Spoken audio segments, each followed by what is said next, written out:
Guys हामीहरू चाहिँ फुलचोकी डाँडा जाँदैछौँ है। फ्लाइओभर गइसक्यो अच्छा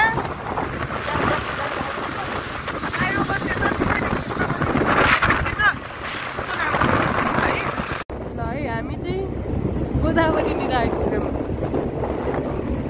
कस्तो रमाइलो छ, कति राम्रो मौसम छ, कस्तो राम्रो जङ्गल छ यहाँ। ए हो त्यो यो हो भाइरल बिल्डिङ। एकछिन है त, यो भाइरल बिल्डिङ चाहिँ मलाई भाइरल बनाउने बिल्डिङ सोपियो।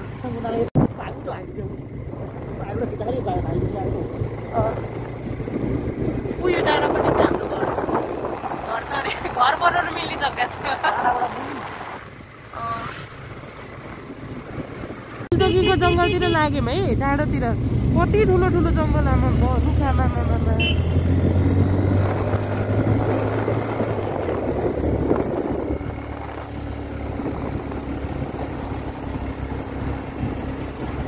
अलमोस्ट डाँडामा आइसक्यो है, ठ्याक्कै बादल छुने ठाउँमै। बब्बा हाइटमा कस्तो चिसो रहेछ, हिउँ पर्ने बेला त मरिन्छ यहाँ त, कस्तो जाडो आमा कस्तो दामी, अर्कै संसारमा आए जस्तो फिल भयो। अब चाहिँ म फुलचोकी ठ्याक्कै नपुगुन्जेलसम्म नै गर्छु भिडियो। कस्तो जाडो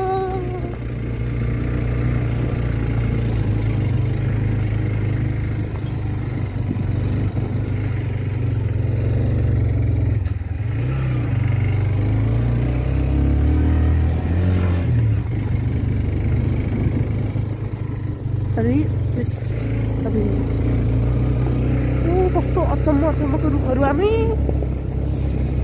कस्तो अचम्मको रुखहरू। मैले त यस्तो रुखै देखाएको थिइनँ, यस्तो रुखै देखाएको थिइनँ मैले त। रुख अचम्मको, फुल भूहरू अचम्मको, बाटै अचम्मको।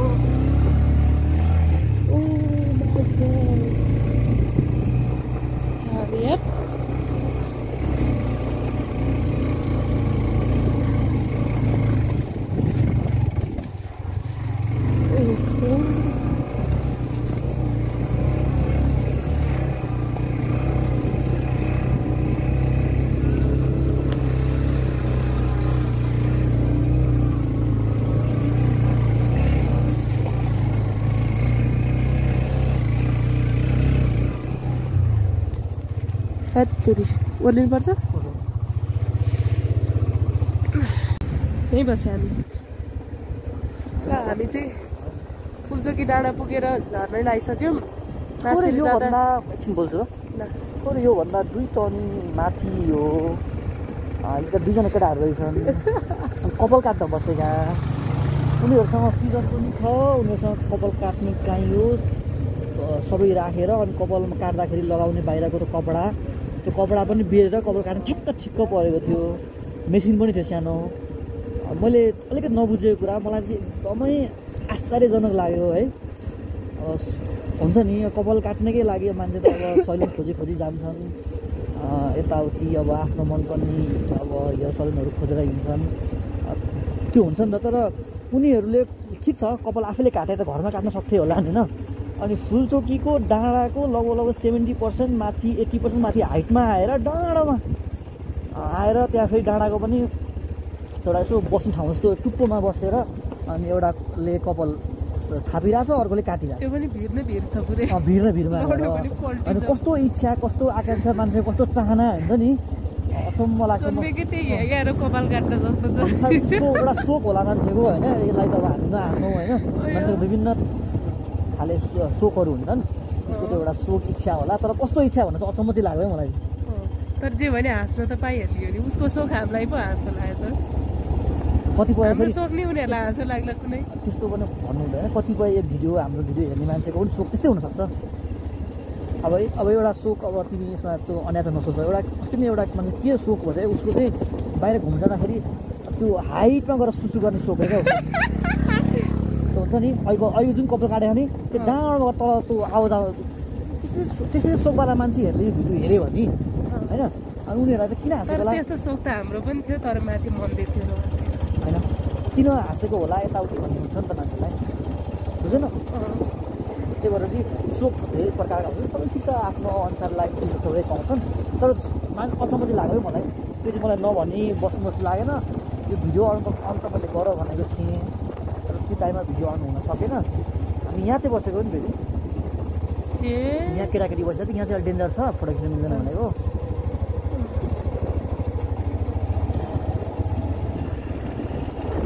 एकदमै सानो छ यसमा चिप्लो पहिरो कच्ची अनि ढुङ्गा चेप्टा चेप्टा पुरै टायरै पलपल्टाको ढुङ्गा अनि उकालो उस्तै ठाडो अनब्यालेन्स बिस्तारै बिस्तारै आइपुग्यो बिस्तारै बिस्तारै झरिँदैछ राम्रो राइडर हो भने आउँदा हुन्छ अनि ठाउँ एकदम रमाइलो एकदम अविस्मरणीय छ युनिक लाग्यो मलाई युनिक छ अरू ठाउँमा डाँडाहरू अब हामी काठमाडौँका धेरै डाँडाहरू पुग्छौँ पनि र त्यो डाँडाभन्दा अलिकति फरक टाइपको डाँडा चाहिँ कहाँ जाने नजिकै भनेर सोच्दै हुनुहुन्छ भने हजुरहरू यहीँ नै आउन बेस्ट छ तर अलिकति राम्रो राइडिङ स्किल पनि हुनुपर्छ र राइडिङ स्किल मात्र भएर हुन्न अलिक बाइक स्कुटर जेमा आउनुहुन्छ अलिक नयाँ पनि हुनुपर्छ पिकअप पावरवाला पनि चाहियो होइन अब पिकअपै भएन राम्रो पावरै तान्दैन भने त अब स्किलै भएर पनि स्किल ल्याउँदैन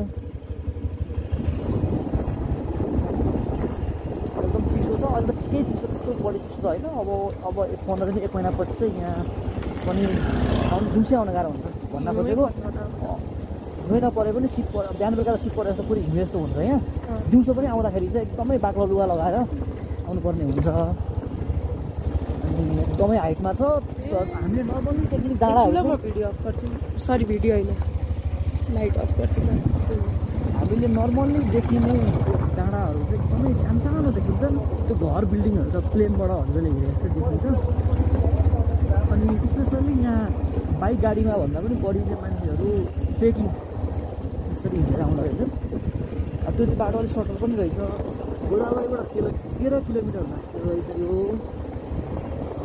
अनि अब सातो बाटोबाट गोदावरी भनेको 8-10 किलोमिटर होला सम्भवतः मलाई एक्ज्याक्ट थाहा भएन त्यो सातो बाटोबाट 20-23 किलोमिटर आइपुगिन्छ तर मुनिबाट मान्छे त्यसरी हिँडेर आयो भने चाहिँ 13 किलोमिटर बाटो ठिकै छ यस्तै छ राम्ररी जाऊ जान सकिन्छ माथि लगभग 13 किलोमिटर हिँड्नु पऱ्यो भने चाहिँ हिँडेर आउँदा त्यति नपर्ला त्यो आधीमै घट्ला किन भन्दाखेरि हिँडेर आउने सिडीहरू छ ल भने त बाटो यदि अप्ठ्यारो छ कुनै ठाउँमा यस्तो छ कि बाटो तपाईँको ढुङ्गा छ ढुङ्गामा रातो माटोको सबै लेपे जस्तो छ त्यहाँ मान्छे ढुङ्गै भनेर हाल्दाखेरि पुरै बाइक छिप्लेर अघि दुईवटा लड्यो सँगै हिँडेर अगाडि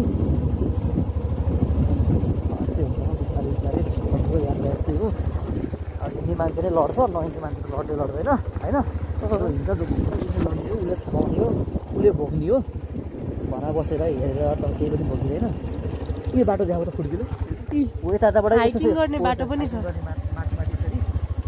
सर्कट फुत्त झर्छ त्यो गर्दाखेरि त्यो 5-6 किलोमिटरको हाइकिङ हुन्छ र राम्रो छ हाइकिङ गर्ने मान्छेलाई पनि स्पेसल्ली बाइक गाडीमा आउनुभन्दा जो मान्छे हाइकिङ गर्ने इन्ट्रेस्टेड हुनुहुन्छ उहाँहरूलाई चाहिँ एकदम दामी प्लेस छ आउनु नसक्ने पनि बाइक गाडीमा आउँदा हुन्छ तर हाइकिङ गर्न आउने हो भने चाहिँ बिहानै निस्किनुपर्छ अलिक ढिला 11-12 बजे गर्न चाहिँ हुँदैन 8 बजे लगभग दौडिसक्नुपर्छ जङ्गल पनि सुनसान छ 8 बजे पनि गोदावरीबाट चाहिँ हिँडिसक्नुपर्छ जङ्गल पनि सुनसान छ होइन त्यसमा लाइटहरू बाटोमा छैन बस्ती छैन यस्तो डेन्जर ठाउँ छ अनि केही छैन सुरक्षा कर्मी कोही छैन यहाँ तलसम्म पनि के घटाहरू घट्यो भने पनि कसैले के गर्नेवाला थिएन